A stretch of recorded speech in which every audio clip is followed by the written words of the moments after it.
Hi, I'm Hendriks, and welcome to our podcast. We are attorneys and practice as such at Schoeman-Louw Inc. in Cape Town and Paarl, South Africa. Hiring your first employee is an exciting milestone, but are your documents ready? Robyn Shepherd and Nicolene Schoeman joining me today to unpack the importance of documentation before you hire. Let's get started. Robyn, why is documenting important before hiring?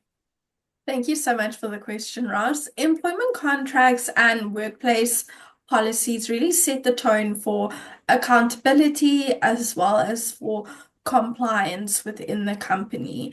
And these documents are critical for defining the roles of each employee as well as outlining different expectations and to protect the business from any future disputes that may possibly arise. And the employment contract and the policy, it is very important, but it's also important to document any grievance that does come into play between the parties, whether that's from the employer or the employee's point of view, as well as to document any internal discussion.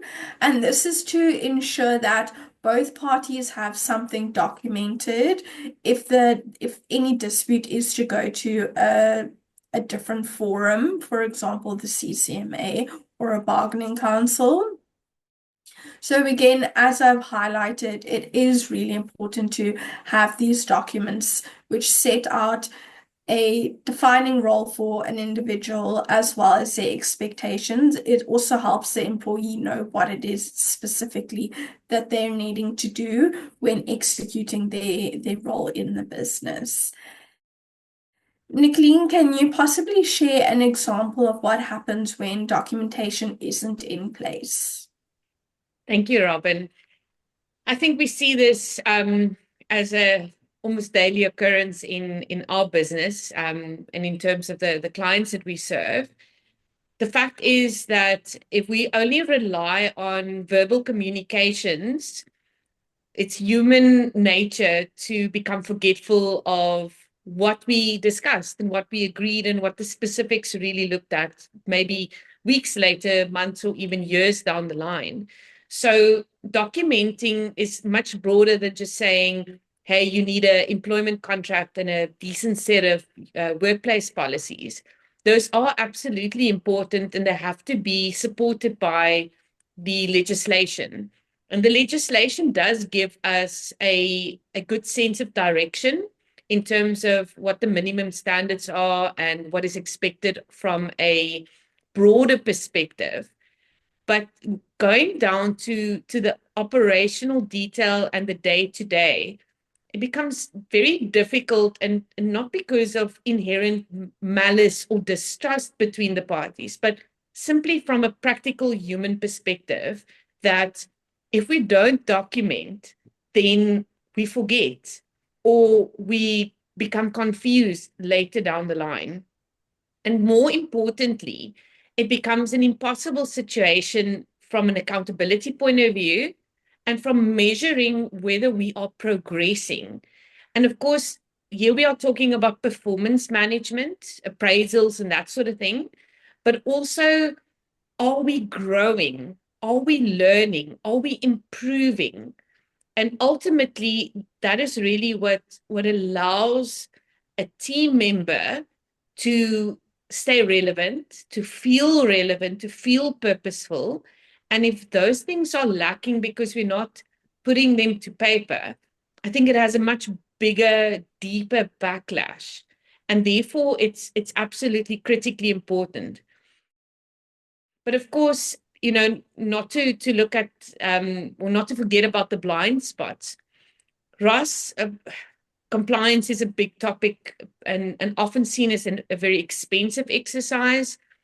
How can small businesses ensure that they protect themselves from these blind spots in terms of what could go wrong in these relationships? Any tips you would care to share with us? Thank you, Nicolene. From a compliance point of view, I think it is important for small businesses, especially, to have their whatever templates they utilize in the business, whatever documents, either employment contracts, warnings, or performance improvement plans, whatever it is that they use, it needs to be vetted by legal experts, and it needs to be tailored specifically for their business.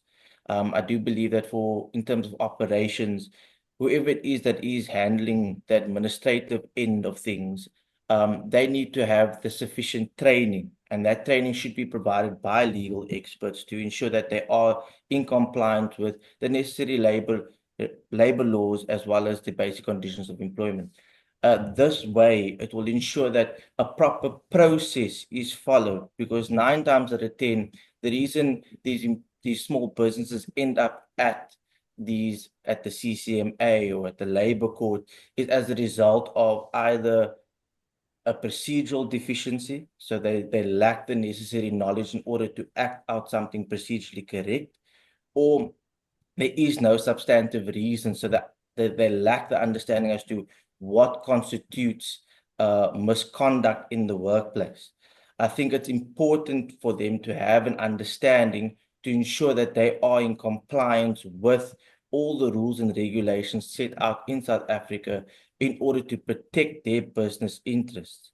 Because the last thing that you want as a small business is to incur unnecessary costs as a result of a lack of knowledge on your end in order in managing your business from a employer-employee point of view.